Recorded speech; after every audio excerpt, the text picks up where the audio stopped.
Hello everyone, welcome back to ഒരു കഥ സിലിട്ടുമാസ്. My dear സ്വത്തുക്കുട്ടികളെ, ഇന്നൊരു കൊറിയൻ ആക്ഷൻ ത്രില്ലർ മൂവിയാണ് നമ്മൾ കാണാൻ പോകുന്നത്. സാധാരണ ആക്ഷൻ മൂവീസ് എക്സ്പ്ലെയിൻ ചെയ്യാൻ പറ്റില്ല, പക്ഷെ ഇതിന്റെ കഥ എനിക്ക് ഒരുപാട് ഇഷ്ടപ്പെട്ടു. പ്രത്യേകിച്ച് ക്ലൈമാക്സ് അതൊരുപാട് ഭംഗിയുള്ളതാണ്. നിങ്ങൾക്കും തീർച്ചയായിട്ടും ഇഷ്ടപ്പെടും. കൊറിയൻ സിനിമ നമ്മളെ എപ്പോഴാണ് നിരാശപ്പെടുത്തിയിരിക്കുന്നത്. എന്നാ പിന്നെ ഇന്ന് നമ്മൾ കാണാൻ പോകുന്നത് 2022 റിലീസ് ചെയ്ത ദ കില്ലർ എന്ന കൊറിയൻ ആക്ഷൻ ത്രില്ലർ മൂവിയെ കുറിച്ചിട്ടാണ്. സിനിമയുടെ കഥകൾ കേൾക്കാൻ ഇഷ്ടപ്പെടുന്ന നമ്മുടെ കൂട്ടുകാരെല്ലാവരും ചാനൽ സബ്സ്ക്രൈബ് ചെയ്തോളൂ. നമുക്കിപ്പോ ഈ കഥയിലേക്ക് കടക്കാം.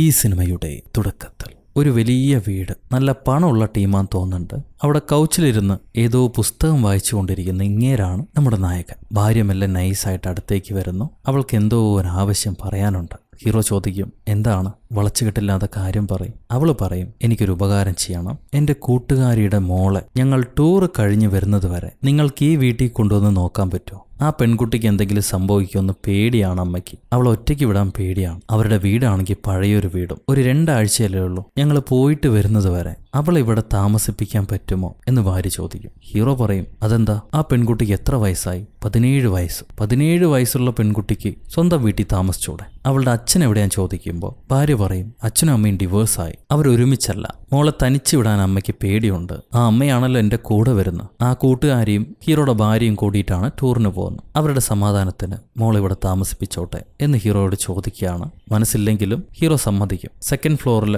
അവൾ ഇരുന്നോട്ടെ, എന്താ കുഴപ്പമെന്ന് ഭാര്യ ചോദിക്കുകയാണ്. ഞാൻ തിരിച്ചു വരുന്നത് വരെ അവളെ ചീത്ത പറയാനോ ഉപദ്രവിക്കാനോ പാടില്ല, മനസ്സിലായല്ലോ? ഭാര്യ ഭീഷണിപ്പെടുത്തുന്നുണ്ട്. ഭാര്യ ഒരുപാട് ഇഷ്ടമായതുകൊണ്ട് തന്നെ ഹീറോ എതിർക്കുന്നില്ല. അത് കഴിഞ്ഞ് ടൂർ പോകാനുള്ള സമയമായി. ഭാര്യയെയും ആ കൂട്ടുകാരി അമ്മച്ചീനെയും ഹീറോ എയർപോർട്ടിൽ ഡ്രോപ്പ് ചെയ്യുന്നു. അത് കഴിഞ്ഞിട്ട് ആ കൂട്ടുകാരിയുടെ മോളെ പിക്ക് ചെയ്യാൻ വേണ്ടി ഒരു സ്ഥലത്തേക്ക് വന്നിരിക്കുകയാണ്. വെയിറ്റ് ചെയ്യുമ്പോൾ മോള് വരും. കിം യോൺ എന്നാണ് പേര്. വണ്ടിയുടെ ഡോറി മുട്ടിയിട്ട്, താനാണോ എന്റെ ബേബി സിറ്റർ എന്നാണ് അവളെ ചോദിക്കുക. ഹീറോ ദേഷ്യപ്പെടുന്നില്ല. അതേ മോളെ, വണ്ടിക്കകത്തേക്ക് കയറിക്കോ എന്ന് പറയും. ഇവളാണെങ്കിൽ കൂടെ ഒരു കൂട്ടുകാരിനെയും വിളിച്ച് കയറ്റുന്നുണ്ട്. ഈ കൂട്ടുകാരിനെയും കൂട്ടിയിട്ട് നീ എവിടെയാണ് പോകണമെന്ന് ചോദിക്കുമ്പോൾ ആ പെൺകുട്ടി പറയും, ഞങ്ങൾക്ക് ചില ബുക്സ് വാങ്ങിക്കാനുണ്ട്, അതുകൊണ്ട് യൂണിവേഴ്സിറ്റിക്ക് മുന്നിലായിട്ട് നിർത്തുമെന്ന് ചോദിക്കും. ആയിക്കോട്ടെ എന്ന് പറഞ്ഞ് ഹീറോ അവരെ വിളിച്ചുകൊണ്ട് പോവുകയാണ്. പോകാൻ നേരം ഹീറോ മനസ്സിൽ ചില കാര്യങ്ങൾ ആലോചിക്കുന്നുണ്ട്. 17 വയസ്സുള്ള പെൺകുട്ടി എന്ന് പറയുമ്പോൾ തല തെറിച്ച പ്രായം. ഒരു അഡൾട്ടിന്റെ ഫിസിക്കും കുട്ടികളുടെ ബ്രെയിനും ആയിരിക്കും. അവരെന്താണ് ചെയ്യുക, എന്താണ് പറയുക, എങ്ങനെ പ്രവർത്തിക്കും എന്നൊന്നും അറിയില്ല. എന്തായാലും കുറച്ചു കാലം തൊല്ല തന്നെ.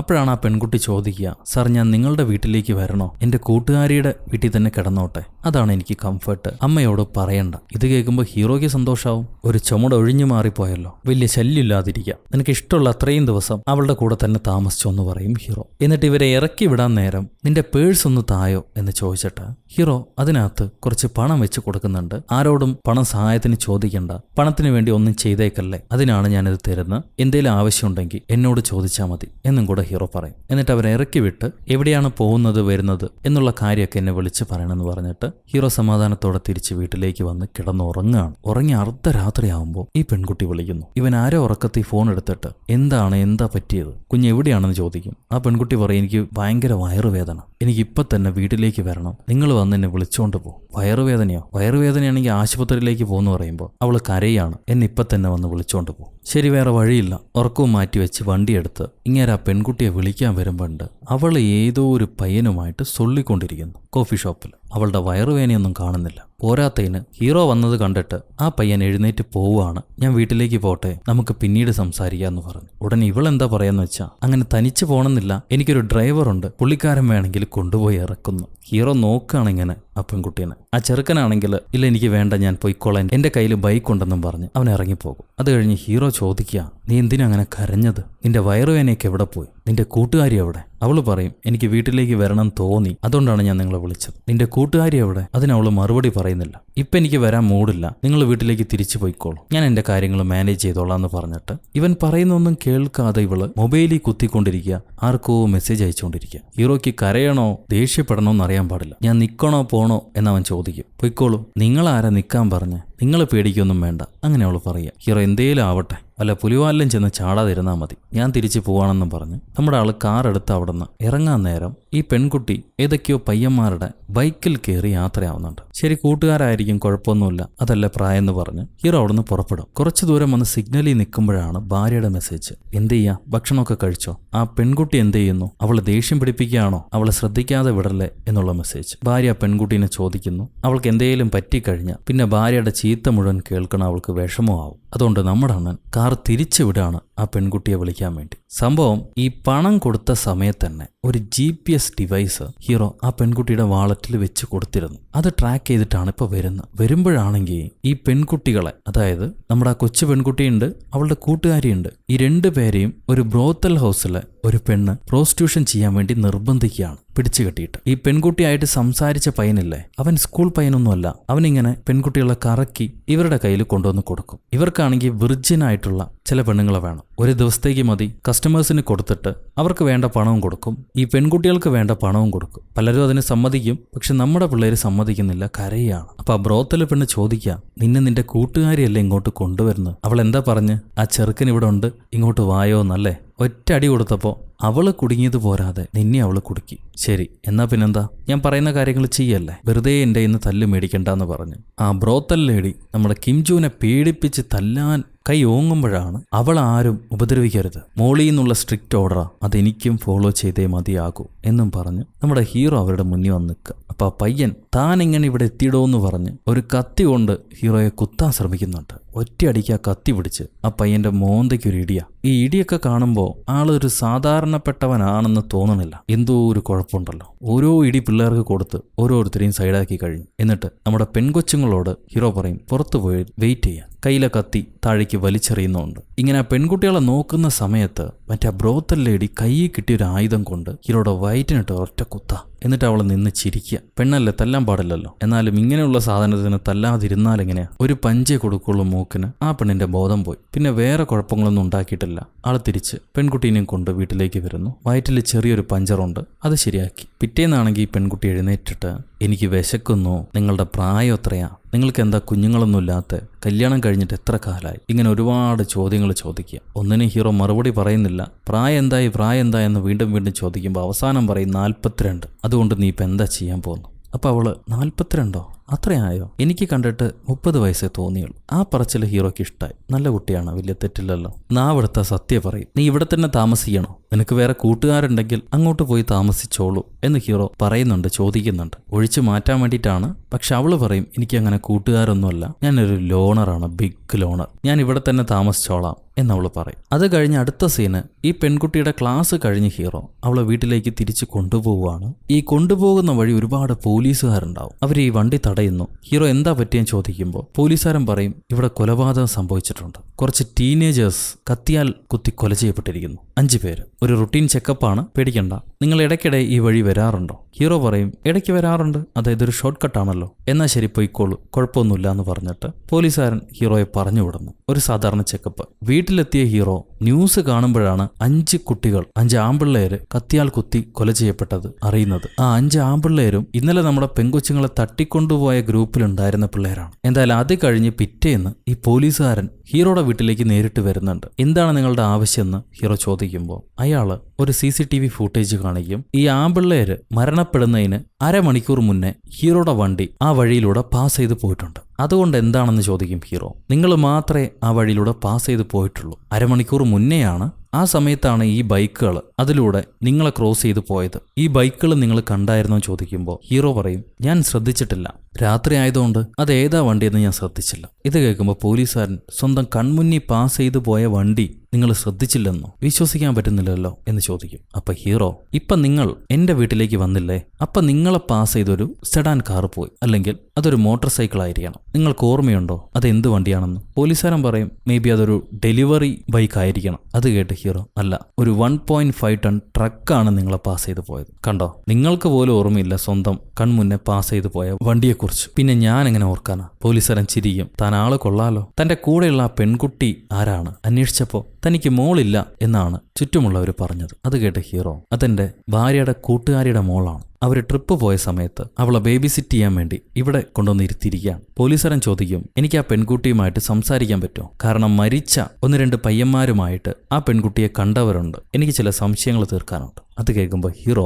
ആദ്യം താങ്കൾ പോയിട്ട് അവൾക്കെതിരെ വല്ല എവിഡൻസും കൊണ്ടുപോയോ, എന്നിട്ട് നമുക്ക് സംസാരിക്കാം, അതല്ലേ ലീഗൽ പ്രൊസീജിയർ. അവൾ മൈനറും കൂടിയാണ്, സംസാരിക്കാൻ അനുവദിക്കില്ല എന്ന് പറഞ്ഞ് പോലീസുകാരനെ ഹീറോ പറഞ്ഞോടും. അത് കഴിഞ്ഞ് നമ്മുടെ യുഞ്ചിയുടെ അടുത്ത് വന്ന് വിഷമിക്കാതെ, അവരുടെ മരണത്തിൽ നിനക്ക് പങ്കൊന്നുമില്ലല്ലോ, അവന്മാര് മോശപ്പെട്ട പിള്ളേരല്ലേ, പിന്നെന്താ, നീ വന്ന് വല്ലതും കഴുകി. അത് കേൾക്കുമ്പോൾ ആ പെൺകുട്ടി, നിങ്ങൾ എന്നെ തെറ്റിദ്ധരിക്കുമോ, അവരിൽ ഒരാളായിട്ട് നിങ്ങൾ എന്നെ കാണുന്നുണ്ടോ, അങ്ങനെ കാണരുതേ എന്നവള് കരഞ്ഞുകൊണ്ട് ഹീറോയോട് പറയുകയാണ്. അപ്പൊ ഹീറോ പഴയൊരു കാര്യം ചിന്തിക്കും, മനസ്സിൽ ചിന്തിക്കുകയാണ്, പണ്ട് ഒരു പെൺകുട്ടി അവളെ കൊല്ലാൻ വേണ്ടി എന്നെ വിളിച്ചു വരുത്തി. അപ്പോഴാണ് മനസ്സിലാവുക ഹീറോ ഒരു പെയ്ഡ് കില്ലറായിരുന്നു. ഈ പെൺകുട്ടി അവളെ കൊല്ലാൻ വേണ്ടി ഹീറോയെ വിളിച്ചു വരുത്തിയതാണ്. ഏതെങ്കിലും പെർട്ടിക്കുലർ മെത്തേഡിലാണോ കൊല്ലേണ്ടത് എന്ന് ഹീറോ ചോദിക്കുമ്പോൾ ആ പെൺകുട്ടി പറഞ്ഞു, എനിക്കൊരു അനുഭവം ഇല്ലാതെ ഒന്നും ഫീൽ ചെയ്യാതെ മരിക്കണം, അത്രയേ ഉള്ളൂ. മരിക്കുന്നതിന് മുന്നേ ആയിട്ട് അവൾ എന്നോട് ചോദിച്ചു, ഒരു തവണ എന്നെ കെട്ടിപ്പിടിക്കോ, എന്നെ ഒന്ന് മുറുക്കെ കെട്ടിപ്പിടിക്കോ, അത് കഴിഞ്ഞ് വേദനയില്ലാതെ ഞാൻ മരിച്ചോളാം. അവളുടെ മനസ്സിൽ എന്ത് വേദനയാണെന്ന് എനിക്ക് അറിഞ്ഞിട്ടില്ല. ഒരു ഫീലും ഇല്ലാതെ ഒരു ജോലിക്കാരനെ പോലെ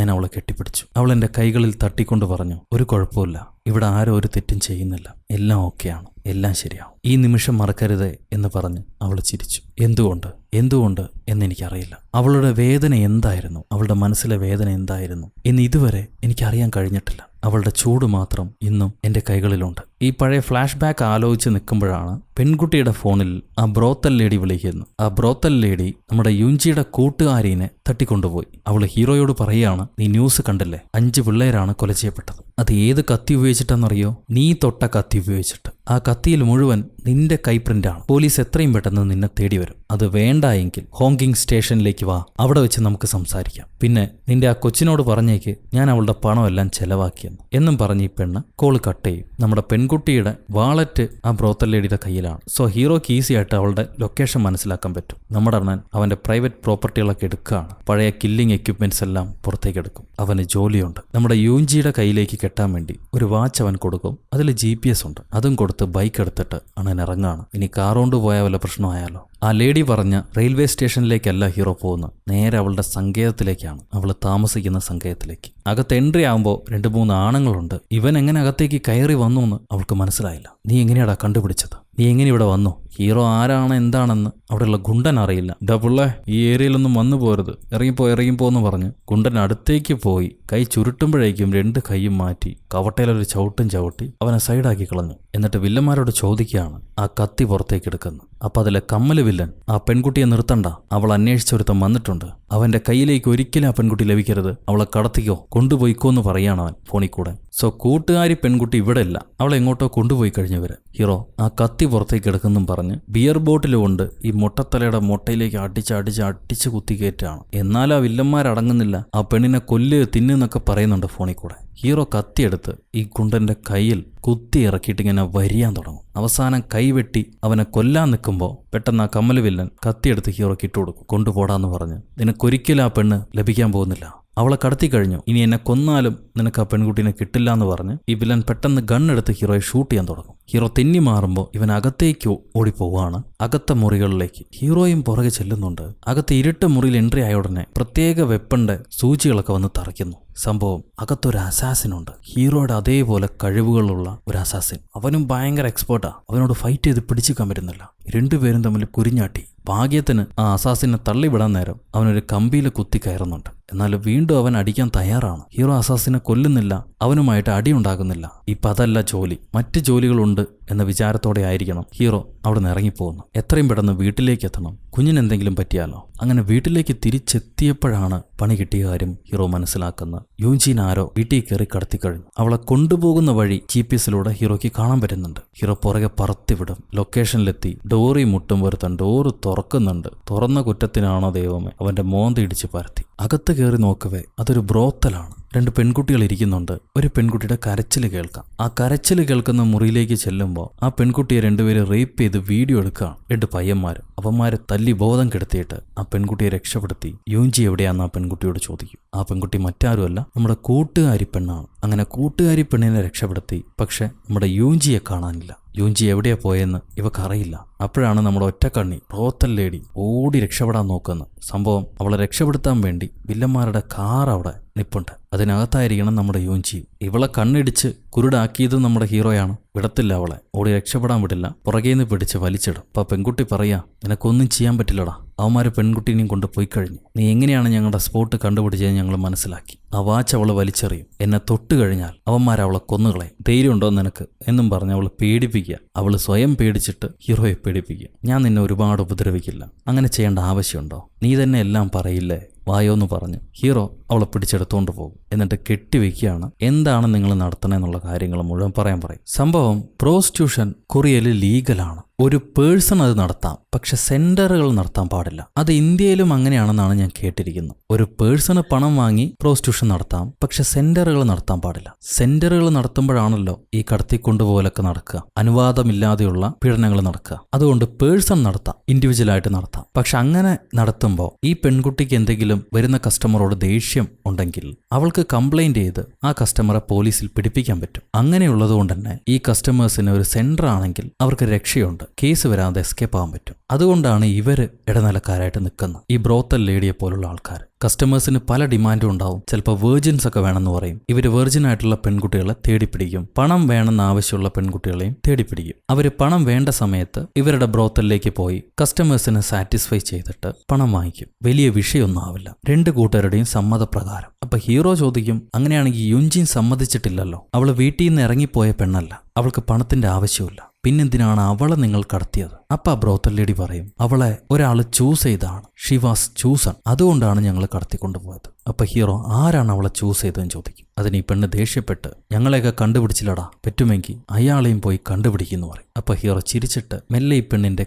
കാലുകളിൽ സ്പർശിക്കുകയാണ്. അവള് ചിരിച്ച്, നീയും എല്ലാ ആണുങ്ങളെയും പോലെ ഒരു നാറി തന്നെ ആടാന്ന് പറയും. പക്ഷെ അവളുടെ പ്രതീക്ഷ തെറ്റിപ്പോയി. ഇവൻ കുത്താനുള്ള സ്പോട്ട് നോക്കുമായിരുന്നു. കയ്യിലെ കത്തി കൊണ്ട് ആഞ്ഞൊരൊറ്റ കുത്ത്. ഒന്നുകൂടി ഇറക്കിയാൽ നിന്റെ ആർട്ടറിയിലേക്ക് ഇറങ്ങും, ചോര വാർന്ന് നീ മരണപ്പെടും. അറിയാലോ, അതുകൊണ്ട് പറയും, അവൾ ആരാണ് ചൂസ് ചെയ്തത്? ഈ ലേഡി കരഞ്ഞോണ്ട് പറയും, അവളിപ്പോ ഡോണ്ട് ടെൽ പപ്പ എന്ന് പറഞ്ഞ മോട്ടലാണുള്ളത്, അത് മാത്രമേ എനിക്കറിയുള്ളൂ. അവൾ ആരാ ചൂസ് ചെയ്തതെന്ന് എനിക്കറിയില്ല, എന്റെ ബോസിന് മാത്രമേ അറിയുള്ളൂ അയാളുടെ ക്ലൈന്റ് ആരാണെന്ന്. സോ ഈ ലേഡി അവൾക്കറിയാവുന്ന കാര്യങ്ങൾ പറഞ്ഞു. ഇനി അവൾ ഉപദ്രവിക്കേണ്ട ആവശ്യമില്ല. പോലീസുകാർ വരുമ്പോൾ ഉടനെ തന്നെ ER-ലേക്ക് പോകണമെന്ന് പറയും. ഞാൻ നിന്നിവിടെ ഇട്ടിട്ട് പോവാണെന്നും പറഞ്ഞ് ഹീറോ അവിടെ നിന്ന് ഇറങ്ങും. അധികം വൈകാതെ പോലീസുകാർ അവിടെ എത്തുന്നുണ്ട്. നമ്മൾ നേരത്തെ കണ്ടില്ലേ, ആ പോലീസാണ് വരുന്നത്. അയാൾ വന്ന് നോക്കുമ്പണ്ട് ഈ പെൺകുട്ടിയുടെ തുടയെല്ലാം കീറി ഒരുപാട് രക്തം വാർന്ന് അവൾ മരിച്ചു കിടക്കുന്നു. ഹീറോ ഒരു സ്ഥലത്തെ കുത്തിയിട്ടുണ്ടായിരുന്നുള്ളൂ, പക്ഷെ പല ഭാഗത്ത് കുത്തി കീറിയിട്ടുണ്ട്. അതെങ്ങനെ സംഭവിച്ചു എന്നറിയില്ല. ഈ നേരം ഹീറോ ആ ഡോണ്ട് ടെൽ പപ്പ എന്ന മോട്ടലിലേക്ക് എത്തിക്കഴിഞ്ഞു. അവിടെ തടയാൻ വേണ്ടി ഒരു 19 അടിക്കാരുണ്ടാവും. അവരോടെല്ലാം പൊരിഞ്ഞ ഫൈറ്റാണ്. എല്ലാവരെയും അടിച്ച് തെറിപ്പിക്കും. കയ്യിൽ ഗണ്ണുണ്ട്, ഷൂട്ട് ചെയ്ത് കൊല്ലുന്നുമുണ്ട്. പൊരിഞ്ഞ അടിയാണ്, കണ്ടിരിക്കാൻ നല്ല രസമാണ്. നമ്മുടെ നാട്ടിൽ എപ്പോഴാണ് ഇങ്ങനെയുള്ള ആക്ഷൻ സീക്വൻസ് ഒക്കെ എടുക്കുക? അങ്ങനെ അടിച്ചെല്ലാവരെയും വീഴ്ത്തി കഴിയുമ്പോൾ 3 ചെറുക്കന്മാര് മാത്രം പേടിച്ചിറങ്ങി ഓടാണ്. ഹീറോ അവന്മാരുടെ പുറകെ ചെന്ന് ആ പെൺകുട്ടി എവിടെടാ എന്ന് ചോദിക്കും. ഒരുത്തനും പറയുന്നില്ല. അപ്പൊ സാമ്പിളിന് ഒരുത്തനെ ഷൂട്ട് ചെയ്ത് വീഴ്ത്തുന്നുണ്ട്. എന്നിട്ട് പറയും, ആദ്യം സംസാരിക്കുന്നവൻ ജീവിക്കും, വാ തുറക്ക്. അപ്പൊ രണ്ടാമത്തവൻ, സത്യമായിട്ട് എനിക്കൊന്നും അറിയാൻ പാടില്ല, അവന്മാരെന്ത് പറഞ്ഞോ ഞാൻ അത് മാത്രമേ ചെയ്തിട്ടുള്ളൂ എന്ന് പറയും. അവനെയും ഷൂട്ട് ചെയ്ത് വീഴ്ത്തി. അവസാനത്തവൻ മുട്ടേ നിന്ന് കെഞ്ചാണ്, എന്നെങ്കിലും വിടറാത്തേണ്ടി, എല്ലാവരെയും കൊന്നിട്ട് നീ എന്താ കാണിക്കാൻ പോകുന്നത്? എനിക്കൊന്നും അറിയില്ല, ഞങ്ങളുടെ മാനേജർക്ക് അറിയാൻ പാടുള്ളൂ. കേൾ ഹെയർ ഉള്ള ഡ്രെഡ് ലോക്ക് അവന് മാത്രമേ അറിയാൻ പാടുള്ളൂ. അവനോട് ചെന്ന് ചോദിക്കും ആ പെൺകുട്ടി എവിടെയാണ്. ഇതിങ്ങനെ ഇവൻ പറഞ്ഞുകൊണ്ടിരിക്കുമ്പോഴാണ് ആ മാനേജർ മോളിന്ന് തലയടിച്ച് വീണ് മരിക്കുന്നു. അവൻ ആരോ അടിച്ചിട്ടതാണ്, തെറിപ്പിച്ചിട്ടാണ്. ഹീറോ ഈ ലാസ്റ്റ് പയ്യനെയും ഷൂട്ട് ചെയ്ത് വീഴ്ത്തും. ഇവന്മാരെല്ലാം ക്രിമിനൽസ് ആണല്ലോ, ക്ഷമ അറിയിക്കാത്തവന്മാരാണ്, ദ്രോഹികളാണ്. പിന്നെ കരുണ നോക്കേണ്ട ആവശ്യമില്ല. ഷൂട്ട് ചെയ്ത് തിരിയുമ്പോൾ നേരത്തെ കണ്ട അസാസിൻ അവൻ ഇറങ്ങി വരുന്നുണ്ട്. അവനാണ് ഈ മാനേജറെ കൊന്നിരിക്കുന്നത്. എന്നിട്ട് അവൻ പറയും, ആ പെൺകുട്ടി എവിടെയാണെന്ന് ഈ പറയുന്ന ഒരാൾ മാത്രമേ ഉള്ളൂ, അത് ഞാനാണ്. ഞാനത് പറയണമെങ്കിൽ നീ എന്നെ തോൽപ്പിക്കണം. അതിന് ഹീറോ, ഞാൻ നിന്നെ കൊന്നു കഴിഞ്ഞാൽ പിന്നെ ആരാണത് പറയുക? അപ്പൊ അവൻ, അതിന് നിനക്ക് ഇവിടുന്ന് രക്ഷപ്പെട്ടു പോകാൻ പറ്റുമോ? ടൊൻഗെ പോർട്ട് കാർഗോ ടെർമിനൽ, അവിടുന്ന് 8 മണിക്ക് അവളെ കയറ്റുമതി പറ്റുമെങ്കിൽ ചെന്ന് തടയും, വേഗം പോയിക്കോ. ഉടനെ ഹീറോ ഓടാൻ ശ്രമിക്കുമ്പോൾ ഇവൻ കത്തി കൊണ്ട് ഹീറോയെ അറ്റാക്ക് ചെയ്യാൻ നോക്കുന്നുണ്ട്. അവൻ ഈ തള്ളി മാറ്റി ഹീറോ ആ മോട്ടലിനകത്തേക്ക് ഓടും. എന്നിട്ട് ഇവര് തമ്മിൽ പൊരിഞ്ഞ അടിയുണ്ട്. അവനെ അടിച്ചിടാൻ ബുദ്ധിമുട്ടാ അസാസിനായതുകൊണ്ട്. സോ അവനെ ലോക്ക് ചെയ്ത് അവന്റെ കാലി കയറും കെട്ടിയിട്ട് ഹീറോ ആ കയറി പിടിച്ച് താഴത്തേക്ക് എടുത്തു ചാടും. നേരെ വന്നൊരു കാറിന്റെ മണ്ടയിലേക്കാണ് വീഴുന്നത്. വീണ് എഴുന്നേൽക്കുമ്പോഴാണ് ആ പോലീസുകാരൻ പണ്ടാരം അങ്ങോട്ട് വരുന്നത്. നീ അപ്പാർട്ട്മെന്റ് പെണ്ണിനെയും കൂടി കൊന്നോടാ, നീ ഇനി എത്ര പേരെ കൊല്ലും, നീ എന്താണ് ചെയ്യുന്നത്, അനങ്ങിപ്പോരെന്നും പറഞ്ഞ് അവൻ തോക്ക് ചൂണ്ടാണ്. അപ്പൊ ഹീറോ, ഞാൻ വെറുമൊരു സാക്ഷി മാത്രമാണ്. നീ തേടുന്ന കുറ്റവാളി ഞാനല്ല, നിന്റെ സസ്പെക്ട് ഞാനല്ല. എന്റെ കൂടെ വാ, ഇതിലെ യഥാർത്ഥ പ്രതി ആരാണെന്ന് ഞാൻ നിനക്ക് കാണിച്ചു തരാം. അത് കേട്ട് പോലീസുകാരൻ, നീ ഇത്രയും കാണിച്ചിട്ട് നീ നിരപരാധിയാണെന്നോ? കേരള വണ്ടിയിലെന്ന് പറയുമ്പോൾ ഹീറോ അവന്റെ തോക്ക് തട്ടിപ്പറച്ചിട്ട്, സാർ എനിക്കിപ്പോൾ കയറാൻ ബുദ്ധിമുട്ടുണ്ട്, ആദ്യം നിങ്ങൾ കയറുമെന്ന് പറഞ്ഞ് പുള്ളിക്കാരനെ കയറ്റി കയ്യിൽ വിലങ്ങിട്ട് അയാളുടെ തന്നെ കാറും എടുത്തിട്ട് ഹീറോ നേരെ ആ പോർട്ടിലേക്ക് പോവാണ്. അവിടെ നിന്ന് നമ്മുടെ പെൺകുട്ടീനെ കയറ്റുമതി ചെയ്യാൻ പോകുന്നു. ആ വാൻ നിപ്പുണ്ട്, അതിനകത്ത് നമ്മുടെ പെൺകുട്ടിയുണ്ട്. കാറോടുകൂടെ കണ്ടെയ്നറിലേക്ക് കയറ്റാൻ പോകുന്ന സമയമാണ്. ഹീറോ വേഗത്തിൽ കാർ ഓടിച്ചു വന്ന് ആ വാൻ ഇട്ട് ഒറ്റയിടി. വാൻ മറഞ്ഞു വീണു. തോക്കെടുത്തുകൊണ്ട് വന്ന് അതിലെ റൗഡികളെല്ലാം ഷൂട്ട് ചെയ്ത് കൊന്നിട്ട് നമ്മുടെ പെൺകൊച്ചിനെ